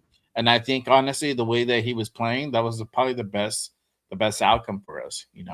We ended up winning in that situation. My only hope to what you said is the developmental part. Like if that's what you're doing, that's fine. But in order for that to work, you can't keep changing coaches every year. Yeah. You know what I mean? Where that ends up biting you in the ass is you keep changing coaching staffs every year. If you're drafting these dudes, knowing that you're in here with the long haul, the long process, then you need to keep the same coaching staff around them and have the right coaches to develop them. The fact that we got a actual O-line coach this year, a great offensive minded head coach who knows how to call plays, as going to be able to lead this offense, right? So that in that sense, it gives you hope. Like, okay, maybe these guys can develop these guys. Or even when we draft people on the D-line, you've seen what Robbie Leonard has done with a lot of the guys he's had. And as shitty as our defense was, the strength of it most of the time was that D-line. And if they can get to the quarterback, then that's when we would do good. So if we're gonna develop people, let's at least have the coaching staff here to be able to develop them. Ninja Air Smoothie. Serena says trade Besh for a Ninja Air Smoothie maker for those hot summer days, and it does get hot as fuck in Vegas, bro. That's not a bad offer, bro. I do hope that Besh some way works out, bro. I really do too. That's what I think. That's what people get at Michelle. Like when we say shit like that. Oh, you're not a fan. Turn. Big Luck got that the other day in the chat. Like, you're not a fan. Turn in your shirt. Like, bro, you want them to succeed. All you're saying is that what you're seeing on the field right now isn't translating to success. You know? Yeah. The dude that I want, that I feel that is probably gonna be that scenario is gonna be Dante Thornton, bro. I don't see Dante Thornton out here after this season, bro. I don't see him. And he's the one. If he doesn't show the commitment to being able to run routes fully, be fully every play, not just like what you're used to in college, where if you know it didn't go to you, you just jog, right? Like he has to take that next level. If he doesn't do that, then I could see this team moving on for him because he was only a 4th round pick. There's a difference in the two. Yeah. Mm-hmm. I would love for Thornton to get it together and like, hey, bro, you got a great offensive coach minding staff behind you that can make shit happen for wide receivers. You know, if he was to really focus and use his physical ability, then that would be great. Imagine being a 4th rounder and excelling in the Clint Kubiak offense. When it's time for your contract, bro, you can negotiate either with us or you can go get paid somewhere else. Right. You know? Yeah. Yeah, exactly. Especially being that big and that fast. Jesus. Yeah. My thing is for him to finally fucking catch the ball, bro. And that struggled with that last year, bro. And I know we had Gino back there, but still, like, there were some balls that were thrown to him that were like on the fucking numbers, bro. And I'm like, dog, you got to make that fucking catch. You know, you got to. You're not gonna get the perfect spiral every time. You're not gonna get the perfect placement every time. And he's new. Your job to make sure you make those catches, huh? And it happens. Yeah, I forgot who I was listening to the other day, and they reminded me that even Tay had trouble catching the ball his rookie year, and it was a mental thing. Because Tay could obviously catch the fucking ball, right? Yeah. But it was a mental thing, and it took like the right coach to get behind Tay and bring that confidence back, and then Tay started balling. But I was like, oh yeah, I do remember that motherfucker was dropping the ball in the beginning. Like, yeah. So it might be that scenario here, bro. I don't know. Hopefully, I mean, hopefully, these, you know, Janoko can get in there and just be like, hey, you got this, dog. If Thornton could catch like Jack Besh, because Besh has hands. He just can't get open. It's like they're flip, right. Yeah. Uh-huh. That would be amazing. Yeah, but and you can tell with Thornton the way he reaches for the ball, the way he tries to catch it. Like, no, man, like this high point, like Jesus Christ, get up there and get it, bro. Like, that dude don't want to jump, bro. He's like, fuck that shit. GFM sends the Saints received Wilson and a 2026 7th round pick, and then we got the 5th, the 150. So we got, I think, was it 150? It was Dalton Johnson, I believe, that we got him at 150. Yeah, I think 150. I think that at 150 it would be Dalton Johnson. That's because we got Mike Washington before that. Oh, really? Alec, that's what Rundown tells me all the time in the group chat. When we talk about, who did you want to get? Ain't nobody else ball out either. And like, oh, here we go. Severe always has a response about somebody. I just can't remember who it is. I don't know. I mean, I like Johnson just because this dude could play fucking nickel. And we didn't have no nickel guys. Like, ever since Hobbs left, bro, like there was no real guy that can be in there. And that's the funny part with us taking that chance on Gerard McCoy, because Will Johnson was a 1st round corner. No question, he was a 1st round corner. What happened with Will Johnson was he got injured. So because he got injured, he dropped, and where was he going to fall, right? Yeah. And me and Chris, Protect the Show, shout out to him, talked about it a lot because Will Johnson played at Michigan. That's where he went. And this dude was fucking amazing.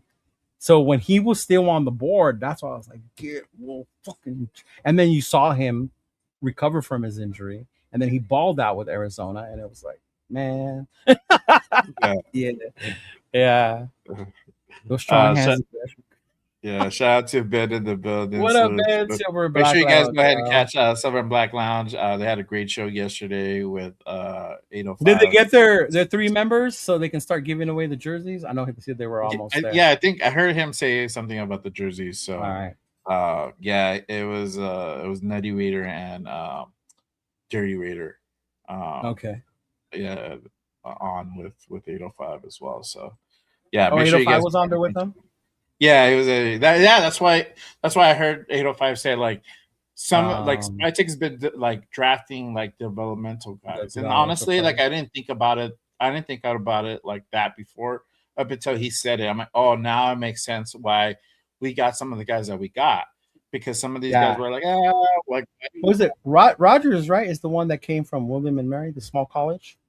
So he's the developmental, one of the offensive linemen they drafted last year. Charles Grant. That's Grant? Yeah, William and Mary. Mm-hmm. Okay, I know one of them came from a really small college. Yeah, so exactly, like very developmental guy, like a school that normally you don't hear. You know, so like those type of guys. And so yeah, he's the one that kind of said that. So I like the D tackles they drafted last year. It was Pegues, and then what's the other kid? Tonka, yeah. Yeah. And I like those they showed some flashes too, bro. So yeah, they did. See what Tonka and Pegues can do this year. You know. Hey, you know what? Before we move on, I was gonna ask you something, because I don't know where you stand when it comes to this, and you probably like him because I know I like him, but I pump my brakes a lot on starting Lockie or having my expectations that Lockie is gonna be this top 10 D tackle, and I get it. I love the kid; he's great, but he's still learning how to play football. You know, like there's a reason he's in the international player development program, right? So just throw Lockie in there. Like, that's another one you got to chill. You just don't throw him in there, right? Yeah, you got to wait till. I think he's one that's going to put in the work, is going to do it, that can benefit off his coaching, off of Maxx and things like that. But this kid's still learning how to play football. Yeah, he's still raw. Yeah, and that's I like Lockie. He's a big ooze. I love his interview with shout out to the homie TJ with Samoan. I love that interview because it's like two Samoans just talking to each other and just talking shit, and you get to see like the real Lockie come out, bro. Even in the way he laughs, like he's such a good kid. But no, I mean the dude is talented, bro. I mean for him to be out there and be at the professional level and get some reps at the NFL level speaks volumes. And that's the crazy part. If he can like maybe start being if he actually starts like if he gets proficient at one aspect of tackle position, right? If he can at least like be able to like plug up the hole. I think that's cool. He doesn't, Space Eater. He doesn't even have to get penetration. If he figures that part out, like there you go. That's step one. You know, let's see what happens next year. Yeah. So I think like if he's able to kind of figure that part out, I think he can see some reps in this regular season. Now preseason, he's definitely gonna get some reps. I don't doubt that. But the scenarios, you know, are we gonna see that Space Eater? Could he get some penetration? But again, you're going up against 2s and 3s, you know. But if he's able to kind of get that going, let's see what he does with the 1s, and limited reps. So it's also too. So it's a step-by-step process. But there's potential there. We'll see. We'll see what happens. G fans like Lockie Tyson's our tush push eliminator. Bro, you can put him on there. Dude. Big dude, you know, to go ahead and you know, move dudes out of the way, you know, for sure. But hey, it's crazy. We've come almost to the point where preseason is literally right around the corner. Excited about that. You know, and I'm trying to make it to the Arizona game, the first one. Okay. Tickets are like dirt cheap, bro. I think I've seen one where you could sit in the club seats for like $65. Yeah.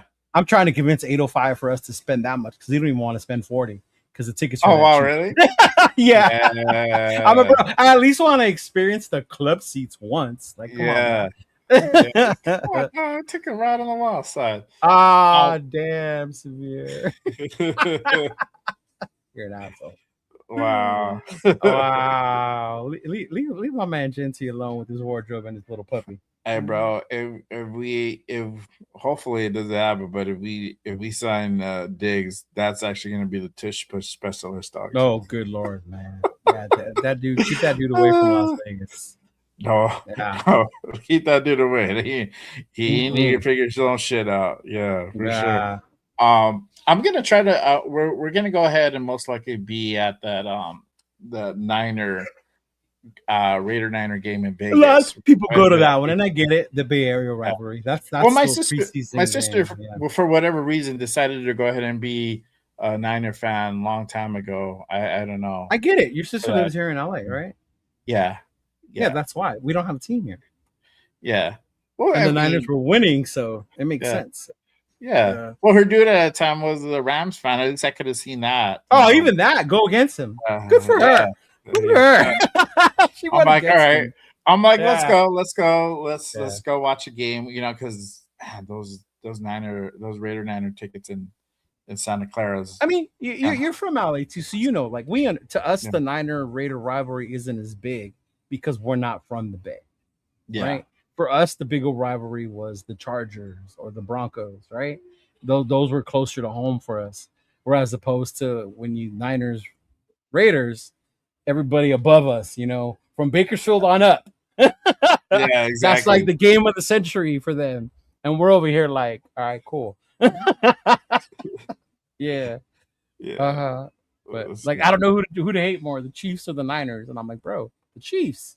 Fuck Chiefs, bro, yeah. Like the Chiefs, no, but not. It's crazy. Yeah. Like all depending where you live, you know. So if you live in the Bay, it's the Niners. You know, if you're like from where we're at, it's the Chiefs or it's like some other team, you know, or the Chargers. Chargers are probably for me it's more the Chargers than it is the Chiefs, but I think because of where we live. Yeah. Mm-hmm. Yeah. You know, but because we were always so dominant over the Chargers up until like, you know, the last until LaDainian Tomlinson showed up. Yeah, you know. I lived in San Diego when they had LT, bro. That was brutal. Brutal. See, look at Jeff. I remember those days. Yeah.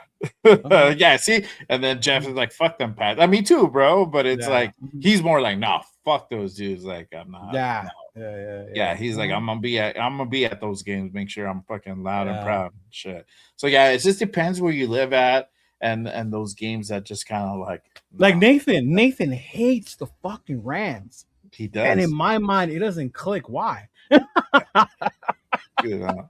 But Nathan hates the Rams, bro. Hates the Rams. And he wasn't even alive when they were actually here and they were in LA, right? Yeah, no, not the first time around. No, yeah. So it's crazy to think like he has that fucking hatred towards them, and he wasn't even alive here. You know, it was crazy. But I'm gonna be out at that game. We're gonna go ahead and do that with the Fam Bam. Week 1, bro. Severe hates the Rams, 49ers, and Cowboys. Oh, yeah.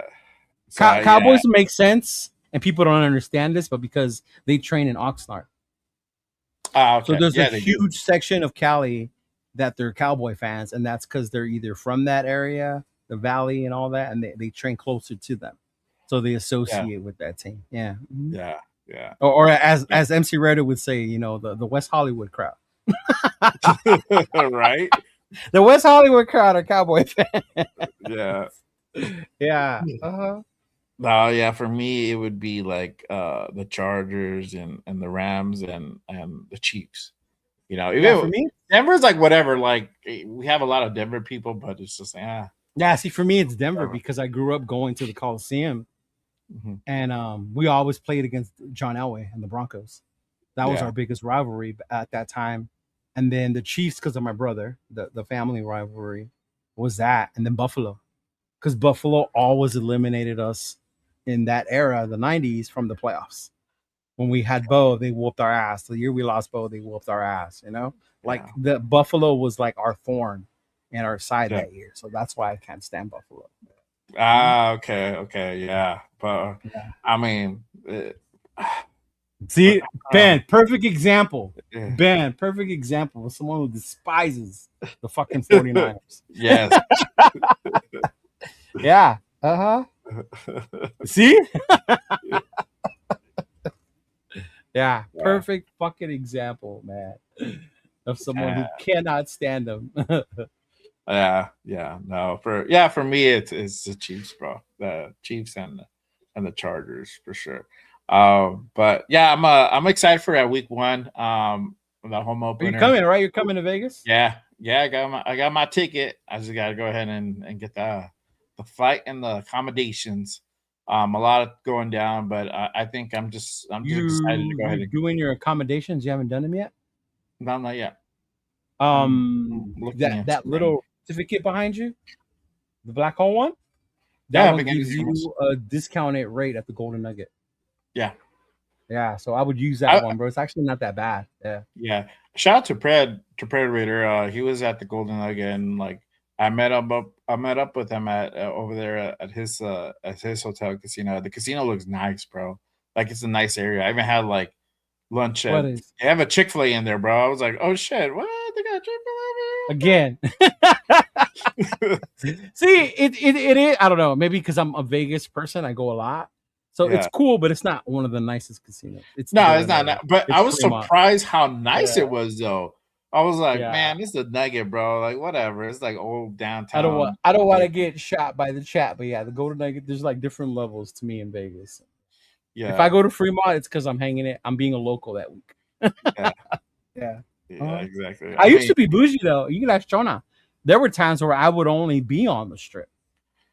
Okay, I was usually on the strip. I was only always on the strip. Yeah. Mm-hmm. Yeah. That was my first time in downtown. I never stayed outside of the strip. It was always like at Excalibur, or it's always at like even Excalibur to me was like I would like that's the lower end of the strip. Like, I was bougie like that. Man, I got that type of money, so I got. That's what I'm saying, though. Yeah. I used to be like that. Like, yeah. Like Chona would laugh that I would only stay at like the Bellagio or Caesars or Hollywood, Planet Hollywood, stuff like that. Like, yeah. And then this one time I stayed at the Orleans. The Orleans, bro, and I fucking had a blast. Yeah, there you go. He's like, see, now you're doing Vegas like a local, is what Chona used to tell me. Yeah. I used to stay at Hooters. At the Hooters when it was Hooters. Yeah, R.I.P. Hooters, man. That was our spot. That was a spot, bro. Like they had like shout out to Twin Peaks though. Twin Peaks brings the same energy with the wings.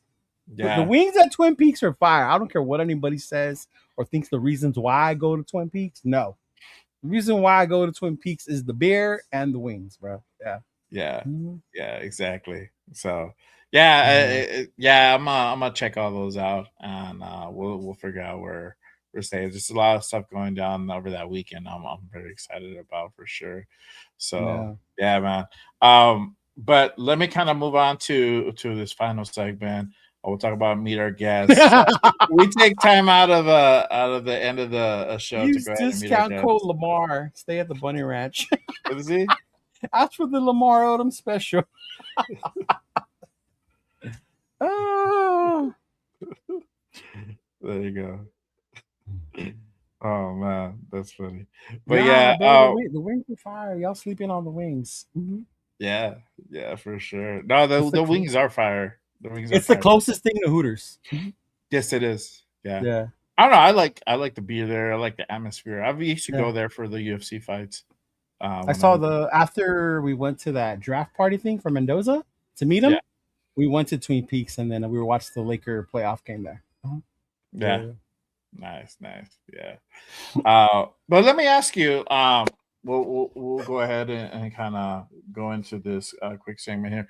I don't think I've ever asked you, but who's on your Raiders Mount Rushmore? It could be player or coaches. We did this last year. You don't remember? No, hell no, I don't remember. I barely remember what I did yesterday.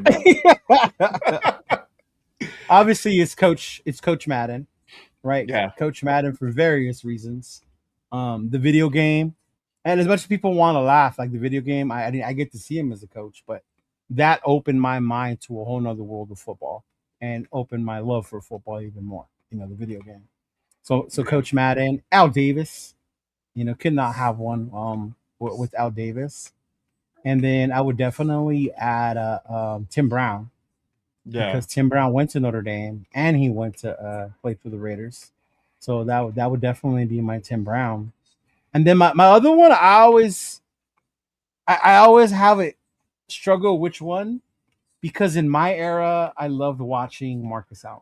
I loved watching Marcus Allen run the ball. But then also as I got older and I played Madden, Charles Woodson was my dude. Like I loved fucking Charles Woodson, especially because I was more of a defensive guy, right? That was my fucking dude. So I always have like, do I put Marcus? Do I put Seawood? Or do I make my much more a little bigger? I had both. Right? Like yeah. But for me, as I have to go back as a kid where my love started for the Raiders. So I would definitely throw Marcus, Timmy, Al, and then of course Coach Madden. Yeah. And that's just me because that's where I grew up. That's where my started. I started watching the Raiders in LA. I remember seeing Al Davis in the white jacket on the field at the Coliseum. Yeah. I remember seeing Marcus Allen. Like I remember when Tim Brown got to the team. Howie Long was my favorite player. Probably I was bigger Howie Long fan than I was a Maxx fan. Yeah. As a kid, because of that love you had for them. Yeah. Mm-hmm. Yeah. No, that's you definitely got to go ahead and put up. And there's so many like Tom Flores. There's so many to choose from too. Yeah. And that's why this question is kind of like so hard and whatnot. And then also your age. Like I can't say Otto because I never saw him play. Yeah. Yeah. Mm-hmm. Yeah. It depends. Like I know for like Jeff, his Mount Rushmore is different than ours is, and like it's different than ours is, because Nathan and Rundowns is way different because of their age. Yeah. They'll throw in like maybe one dude that's like from back in the day, but like most of them are like within the like modern era type of dudes and stuff, So I don't know. I'm a Bo guy. Yeah, he's on my list, bro. See, but even Bo, like, is it Bo because of how long he played for the Raiders, or Bo because he was Bo? It was Tecmo Bowl. It was the all sport athlete. It was the Nike. Like Bo was just this figure, But he only played with us 5 seasons? Yeah. Mm-hmm. But those, I don't know. Those 5 seasons were they were fucking phenomenal. Dude. Every time we went to the Coliseum. Every time he touched the ball, we were like, because he was gone. Yeah, he was gone. He was gone. But it was, bro, and it wasn't. It was that, and then the fact that he was one of the rare dudes that played like a dual professional sport. So he played the baseball. We talked about it earlier, where he was, he had that contract for the Royals, and he actually started for the Royals, which is crazy. It wasn't like, oh, he's a utility guy or whatever. He's playing like DH or some fucking shit like that. Yeah. He was actually like in there playing like every day, There's this play. I don't know how many people follow baseball, but when Bo was at Kansas City, this dude named Harold Raines, he was running all the bases, trying to score from first, right? Trying to score. And they were waving him in. Bo caught the ball off the bounce, bro. Turned and just threw it. Didn't stop to say nothing. Just ball, fling it. Got the dude out. Yeah.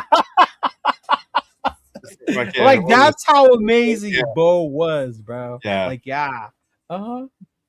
bro. Like he was.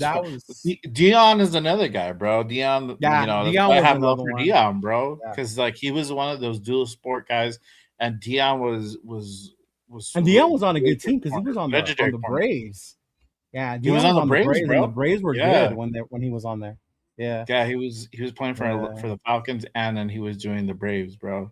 And it's we're probably not going to see that probably within our lifetime anymore. I don't see that ever happening again. Most teams are like, nope. Not even the way they are now about protecting you, and you can't do this because you're our star and things like that. Yeah.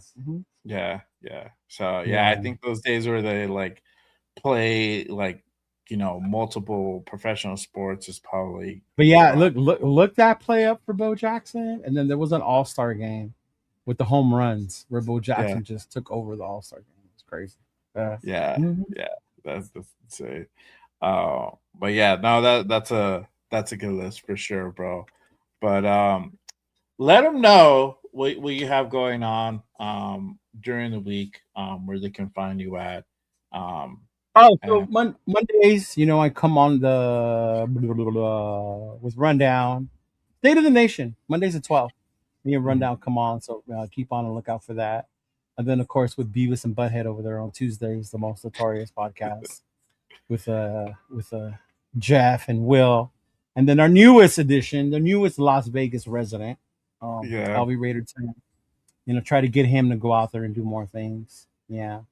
And then, of course, the Poodle Raider podcast on Wednesdays with me, Raquel, Chona, and then Queen V once she's able to come back as well. Yeah.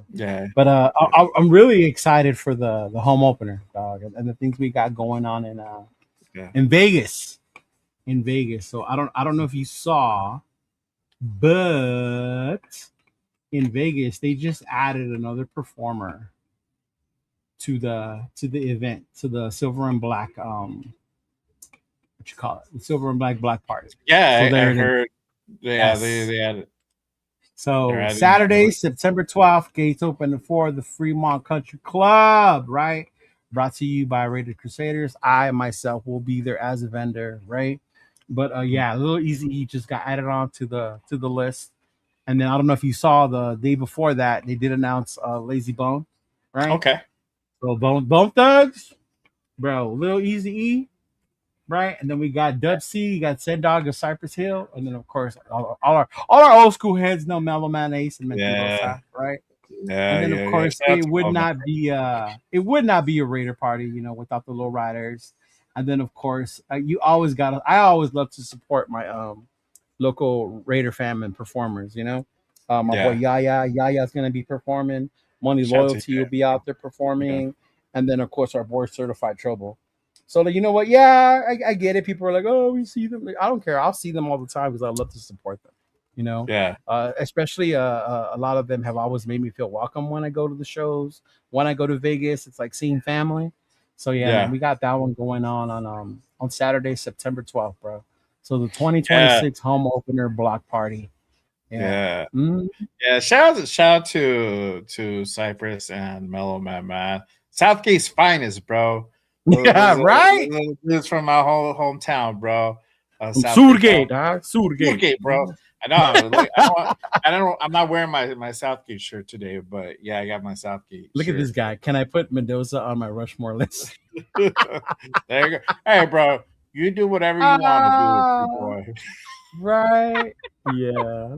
You put whoever you want on there, bro. Oh man, shout out to you and Ben. I shouted you guys out earlier, man. Great show yesterday at the Silver and Black Lounge, man. So make sure you guys go ahead and catch that show. Catch Poodle Raider podcast as well, and State of the Nation with our guy Rundown and Leo, and the Notorious podcast as well on Tuesday night. So a lot of great shows coming up for sure. And then obviously y'all already know. Man, that weekend of the home opener is gonna be wild. Jeff is gonna be out there. There you go. Our guy Hollywood Raider Jeff is gonna be out in Vegas for the very first time, and he's gonna go ahead and see all the glitz and glamour that we've seen before, and that's gonna be his first time. So if y'all gonna go to the home opener, even if you're not going to the game, just hit us up, man. We're gonna be out there. Is going to be I get there Friday. So Friday I'll be out there for the Fremont Pandemonium. So I'll be out there for that, and then Saturday I'll be at the block party, and then Sunday, of course, link up with my boys at our spot, have our beer, and then we'll walk over to the tailgate area, bro. I don't know if we'll go inside yet. I'm still debating. I want to go inside because I have this really, really feeling in my gut that Ice Cube's going to be the halftime performer. And if I find out Ice Cube is a halftime performer and I'm sitting at the bar watching the game with these boneheads, I'm gonna be mad. Yeah. So, but we'll probably go inside for that one. But yeah. Nice. Yeah. So Yeah, I'm excited, and we'll see what we go ahead and get into over there. Oh, For Wheels sure. in the house. Like, think about Dumb and Dumber. There you go. There's the other one right there. Yeah, Uh-huh. he's probably on a break, bro. On his lunch break or something like that. Shout out to Will, bro. Make sure you guys go ahead and also subscribe to my guy, Raider Will, Silver and Black Raider podcast as well. Hey, are you coming out? Huh? Are you coming to LA? Nah, probably not. Because you realize this year is basically 2 home openers back to back. Yeah. Yeah. I don't know. I don't know if I can make that one. That'll be pretty hard because of work. Oh, okay. So yeah, maybe. Giving Will all that shit about work. Like you can't come to LA because you gotta work. I gotta work, bro. Yeah, the thing is, like, it's farther than Vegas, so it takes me forever to go and come back. I don't know. Oh, it is. That's right. You're in New Mexico, so Vegas is closer for you. Yeah. I mean, I got essentially free room and board, but still, like, it's a mission to kind of get all the way over there. I don't know. Well, I'm gonna figure it out. We'll see. And then plus 2, bro. I hate doing SoFi in September, bro. Well, that's why I brought it up, because this year there's a plan. There's a solution for us. Okay. There's a solution for us.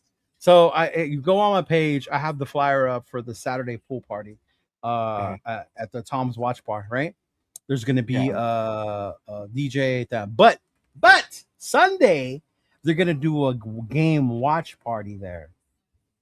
So if you don't want to go inside SoFi, and if you're familiar, it's just across the street from SoFi, bro. So we can go to SoFi, walk around the tailgate, and then go watch the game at Tom's Watch Bar at that watch party. And we don't have to go inside that swamp ass stadium. I know, bro. I'm like, God damn, I can't do that shit. So that's Saturday, but then I'll have the flyer up for Sunday and I'll put it up.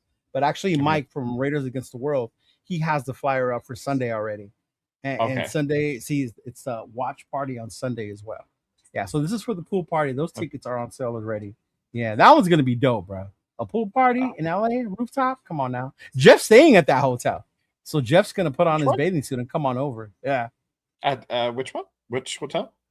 Oh man, what's the name of the hotel again, Jeff? Yeah. Mm-hmm. Was it no?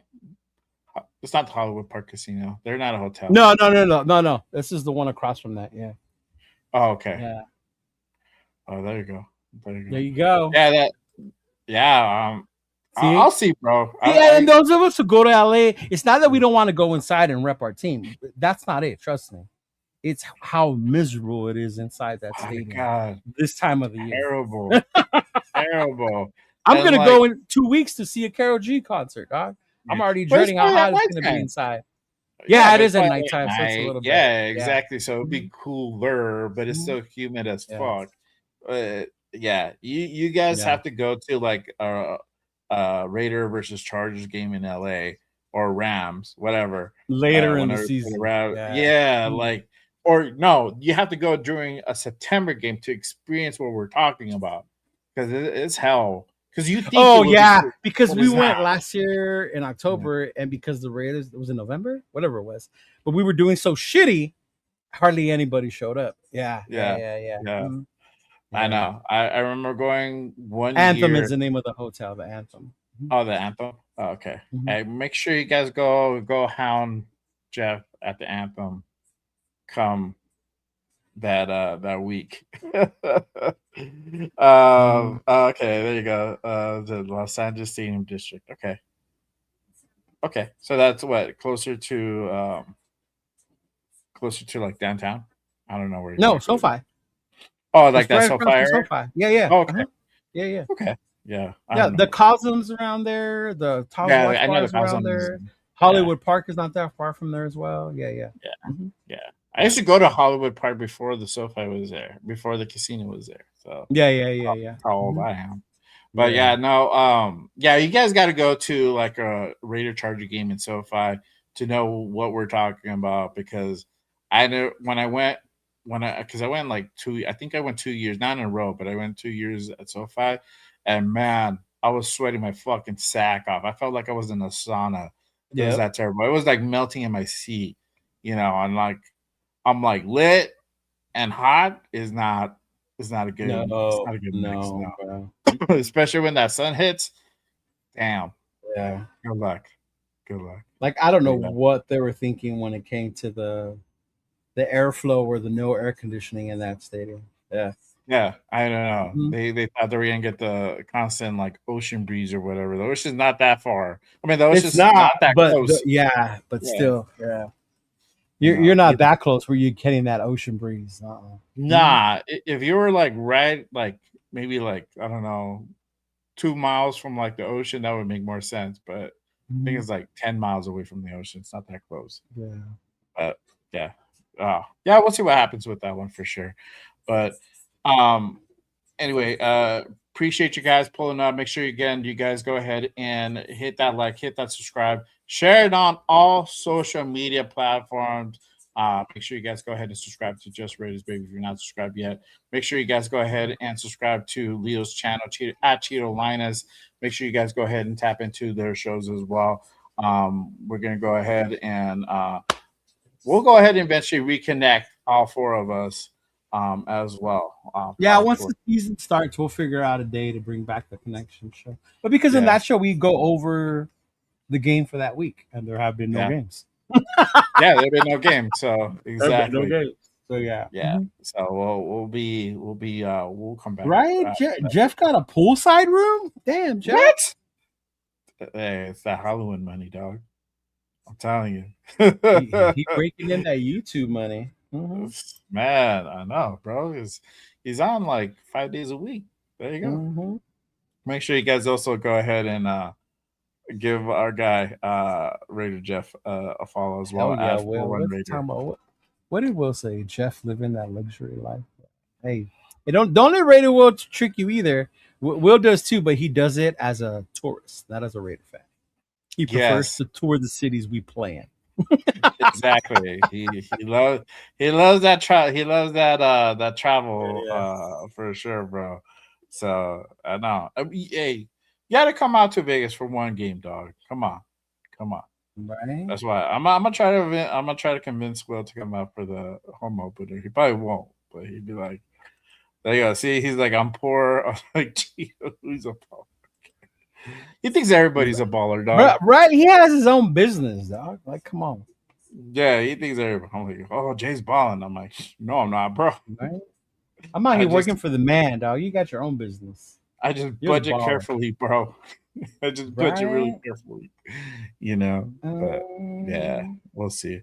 Anywho, appreciate you guys. I will be back. I will be back.